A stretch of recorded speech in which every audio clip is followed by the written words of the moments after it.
Welcome back to College Talk. We're continuing our subject here of teens and licensing for having children. And I'd like to know, do you guys think that, peers actually influence the teens in their decisions to have children? I actually do think that teens influence kids to have sex, and when they end up pregnant, then they look down upon for it. That's what I believe. But so that goes back to the whole thing I was saying about taboo.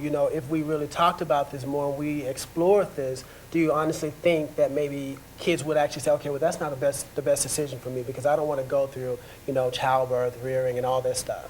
It doesn't look that bad to them. To me, to young children, to young kids, it doesn't look that bad. Having a baby, raising a family, doesn't look hard. They don't understand that you have to have a job, you have to be able to put food in this baby's mouth, you have to be able to provide, protect. They just see it as an after effect. Oh, we had sex and now I'm pregnant. They don't really, there's no chronological order there for what's going to happen. I think young people think in a 5-minute radius. What do I want now? Yeah, that's true. What's going to happen? There is no afterthought. So once it happens, it's like, oops. Let me ask you this: with you being, a young mother, what was something that you wish that someone had told you? My problem again was like what I went back to was self-confidence and self-esteem. I was a straight A student. I had my parents talk to me about stuff, but at some point I just felt like I wasn't getting enough attention. So I sought attention from a male. My father wasn't in my life, and therefore I said, I wanted a man's attention, and therefore I wasn't being safe, I wasn't being smart in my decisions, and I knew better. It wasn't about the education. I knew better, but my self-confidence and self-esteem about myself didn't allow me to love myself enough to not put this person in front of me. Now, let me ask you this question. You made a good point. You talked about how your mom was there, you had the education, but yet you still had something that occurred. Do you think that if your dad was there, that it would have been a difference? Definitely. Your father is your first role model of a male in your life.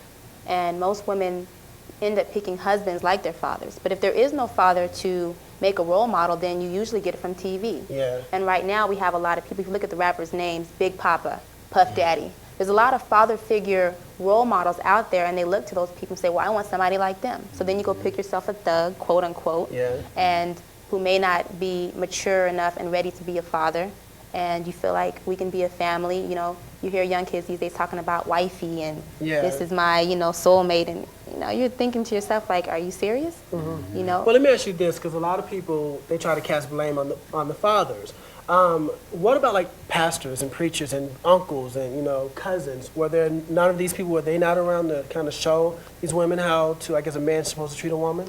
I definitely believe in the whole saying about it takes a village to raise a child. I mean, even though you may have a father, it's like, what if your father's a drunk? What if your father's a drug addict? What if your father's abusive? I mean, there are so many different, factors. And say your father is kind of off. You have your uncle there, your grandfather, your cousin who's maybe he has kids. He can kind of show you the ropes. I think it all depends. I think it all definitely goes into like the family, the community, your pastor. With the church, though, it's taboo. Sex is taboo in the church. They don't want to talk about it. They don't want to bring the girls to church pregnant, put her in the corner and hide her. There is a lot of taboo with being pregnant in the church, and I think they refuse to talk about sex and be realistic that yes, young kids are having sex. We cannot just say, wait till you're married anymore. Now, what role do you guys think that churches can play? I mean, should a church truthfully be saying sex education? I mean, because truthfully that conflicts what they're saying. Or should they tell the parent, hey, you might want to talk about this, okay? I believe the church should say to the parent, let's talk about this.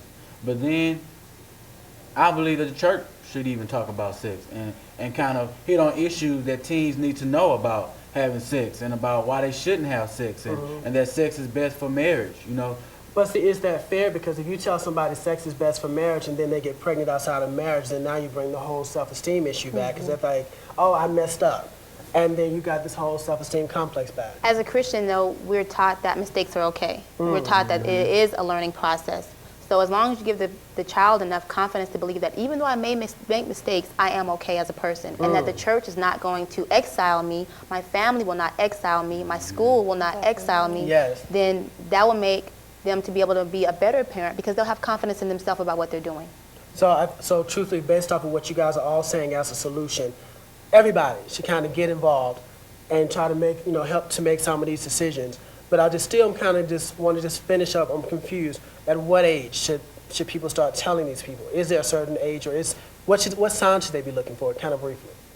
I mean, I think that truthfully, as long, I think once you start seeing, you know, puberty start hitting it, I think that's because I So mean no matter that. what age it is, as soon as puberty starts. I think as soon as puberty, because I mean, you know, that's definitely the factor in, you know, if a woman could get pregnant or not. So I definitely think that once puberty sets in, I think that should be the factor in, okay, we need to have a talk. I say you know? prior. You can't wait till it's starting to get the feelings. You know, we need to talk about it before the feeling is there.